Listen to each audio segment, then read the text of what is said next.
कलयुग का कर्ण। राकेश अपने ऑफिस से घर के लिए जा रहा था।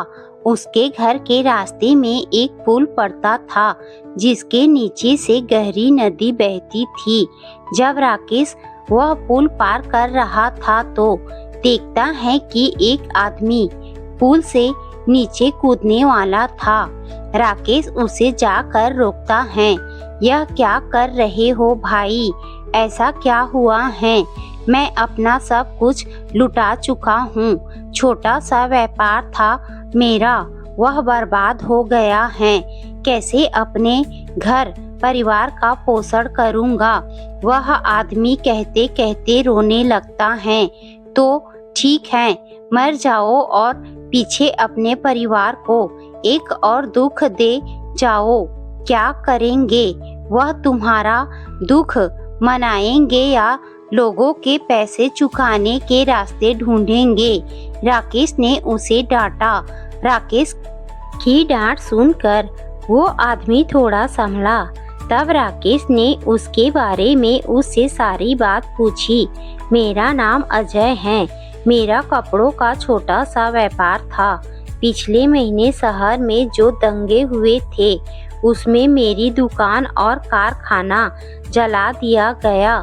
समझ नहीं आता लोगों के पैसे कहाँ से चुकाऊंगा और कैसे अपना घर चलाऊंगा।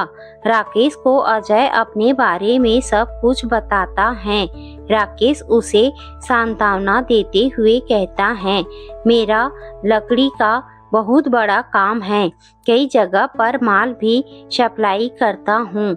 तुम मेरा व्यापार में हाथ बटाओगे तो अपनी परेशानियों से बाहर निकल सकते हो और मुझे भी साथ मिल जाएगा। मैं जल्द ही तुम्हें अपने ऑफिस बुलाता हूँ।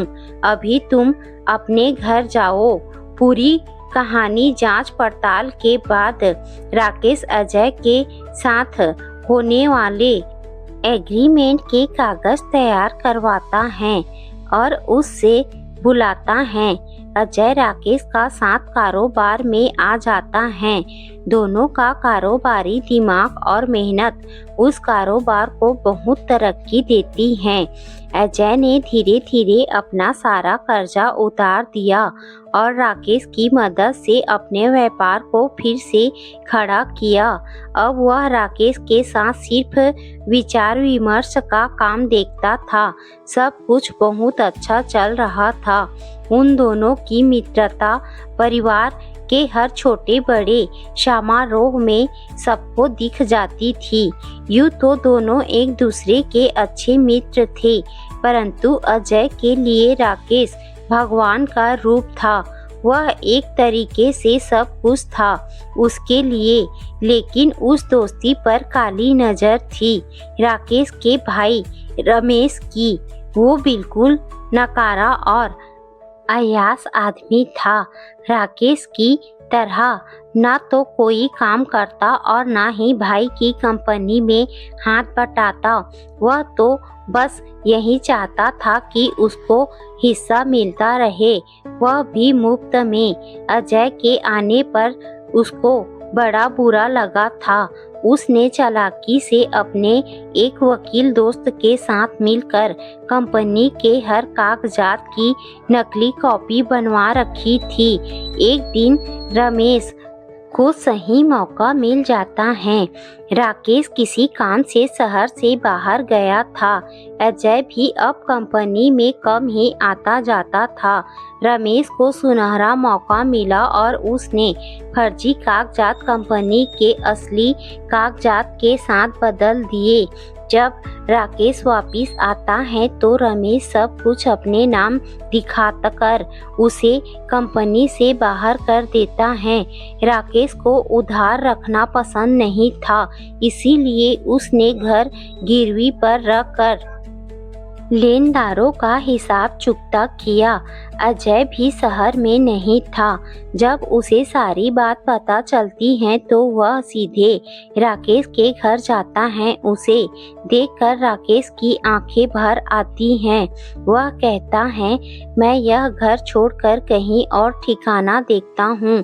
अजय उसके पैरों में गिरकर रो पड़ता है। मुझे इतना पराया समझ लिया। मेरे होते हुए आपको कहीं और जाना पड़े तो लानत है मुझ पर। मैं आपके लिए बेशक दोस्त हूँ, पर आप मेरे लिए भगवान का रूप हैं। मैं आपके लिए जो कुछ भी करूं वह बहुत कम है। चलिए भाभी जी और बेटी को लेकर अपने दूसरे घर।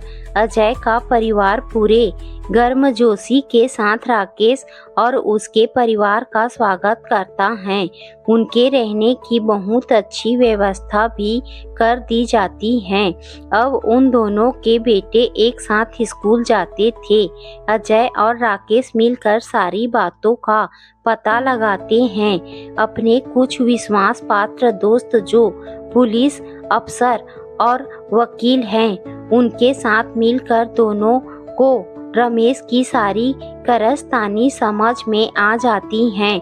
सबके साथ बातचीत के दौरान वह दोनों यह तो समझ गए थे कि असली कागजात का मिलना तो नामुमकिन है। रमेश ने उन्हें खत्म कर दिया होगा, लेकिन वह दोनों यह बात भी अच्छी तरह जानते हैं कि रमेश के बस की कारोबार संभालना नहीं है। वह जल्द ही उसे बर्बाद कर देगा। वह दोनों अब सही मौके का इंतजार करते हैं। उसी बीच अब राकेश अजय के कारोबार में मदद करने लगता है। अजय को राकेश की मदद से अपने कारोबार को आगे बढ़ाने के लिए कई तरीके पता चलते हैं और अब वह ज्यादा अच्छा कमाने लगता है। इसी तरह से 6 महीने बीत जाते हैं। एक दिन वह लोग अखबार में पढ़ते हैं कि रमेश की कंपनी को खासा नुकसान हो रहा है। अगले ही दिन दोनों उससे मिलने पहुंच जाते हैं। देखो रमेश, तुमने जो करा मैं उसका कुछ नहीं कर पाया। उसके लिए तो मैं तुम्हें कभी माफ भी नहीं करूँगा, लेकिन आज मैं जो कहने जा रहा हूँ उससे तुम अपने आप को लोगों और पुलिस से बचा सकते हो। तुम्हारी सारी धोखेबाजी के बारे में मुझे सब कुछ मालूम है। बेहतर यही है कि तुम मेरी कंपनी और पैसा मुझे वापस कर दो। मैं तुम्हें इतने पैसे दे दूंगा कि तुम अपने आप को बचा सकते हो। राकेश ने कहा। रमेश के पास और कोई चारा नहीं था। उसको राकेश की बात माननी पड़ी। अब अजय और राकेश के वकीलों द्वारा नए कागजात बनवाए गए और सारी कानूनी औपचारिकता पूरी करी गई। राकेश ने रमेश को हमेशा के लिए अपनी जिंदगी से अलग कर दिया। जिसके पास अजय और राकेश की तरह सच्ची मित्रता हो वह कभी डूब ही नहीं सकता। देर से ही सही उसे किनारा जरूर मिल जाता है।